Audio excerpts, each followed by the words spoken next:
Already prepped the guitar body. I've used my sawdust generator, I don't know if you can see that in frame there or not, to do a pre-carve to basically stair-step body so that it makes the carving process just that much easier. You can see on the reverse side here I've also done that. I'm not quite sure how I'm going to handle this portion. I know I've got a carve coming in here and a carve coming down here. I'm not quite sure if I'm going to just ease this all down and take that a little deeper, or I'm not quite sure what I'm going to do with that, but I'm not going to worry about that for the moment. So my weapon of choice is an Ibex curved sole plane. It's a 12mm blade, but I believe a 36mm body. Seems like it would take a really long time to carve a top, but it actually goes pretty quickly. A sharp blade and the plane set up properly, it goes pretty fast. I like it because I have a lot of control. I don't have to worry about a grinder or chisel, gouging, or maybe it's just a matter of what you're used to. I know a lot of guys use grinders and chisels, and they're good at what they do because they're used to doing it that way. So basically what I'm going to do is I'm going to just start out and I'm going to work these stair steps down to this landing zone, which will actually flatten out the carve to our binding. And I may go a little deeper than what I've actually cut here, but I like to leave it just a little tall on the binding, so if I need to do a little adjustment work, if I go too deep here, I can take the rest down to match it without ending up having too tall or too short of a binding around the guitar. So basically it's just the plane, and I just start. I don't typically clamp the workpiece down just because I like to be kind of free form and move with it. So basically I just start in, and you can see that even though that's a tiny little plane,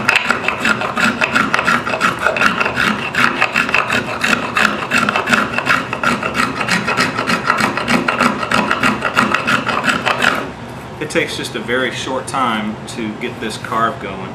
And it's basically the same steps all along here.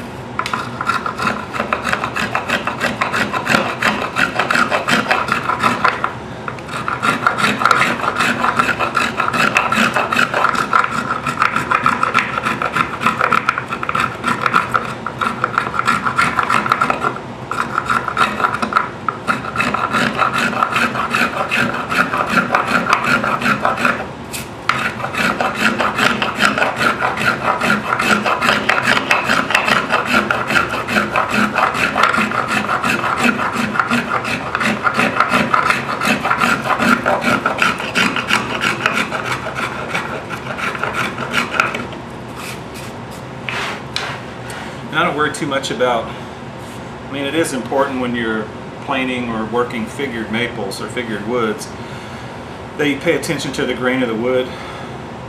You can see, I don't know if you can see that in the lighting, but there's a little bit of tearing and shearing going on that the plane is causing. I'm not terribly worried about that at this point, but I am going to, as I get closer to my actual carve, I'm going to start to pay a little better attention to that. And at this stage of the game, you can run the plane cross grain without worrying too much about it. Unfortunately, you'll run into situations, and I kind of have on this guitar, where no matter which direction, if you try to go with the grain, no matter which direction you go, you can end up it still feels like you're going against the grain. And that's just the nature of the wood from what I've found.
So you can see in just a matter of moments, we'll turn this around and try and catch some light on it.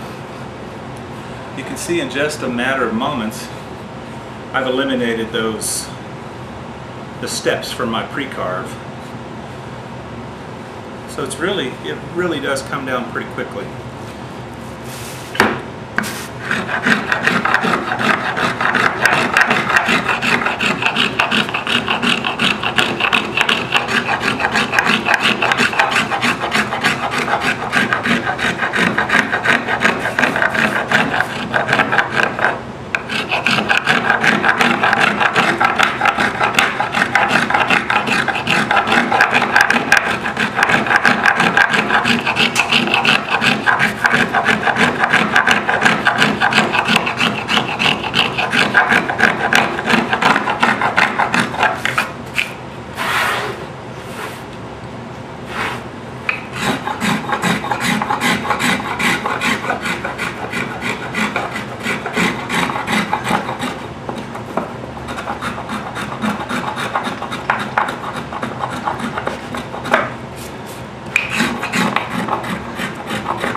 Okay, so I've been at this about 10 minutes. 5 to 10 minutes. 5 to 10 minutes anyway. And you can see that I have a nice transition from my level surface up here where the bridge will be located down to the binding edge and this flattened out level area that we want around our binding, the top of our binding.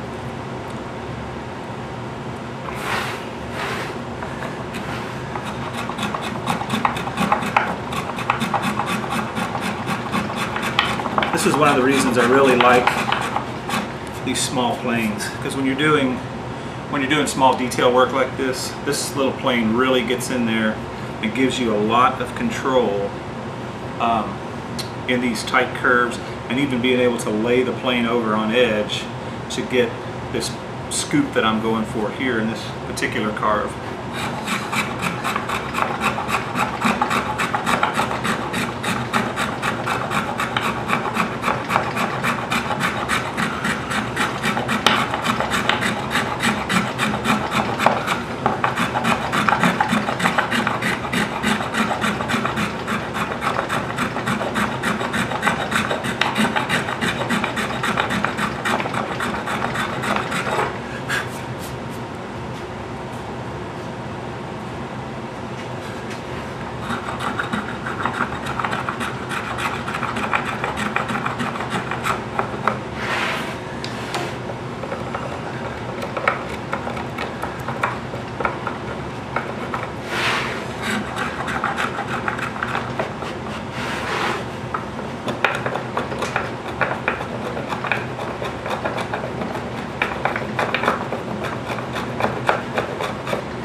might have noticed on the initial stair stepping that I did on the top, I didn't carry that routing operation into the horns of the guitar. You can see that better over here.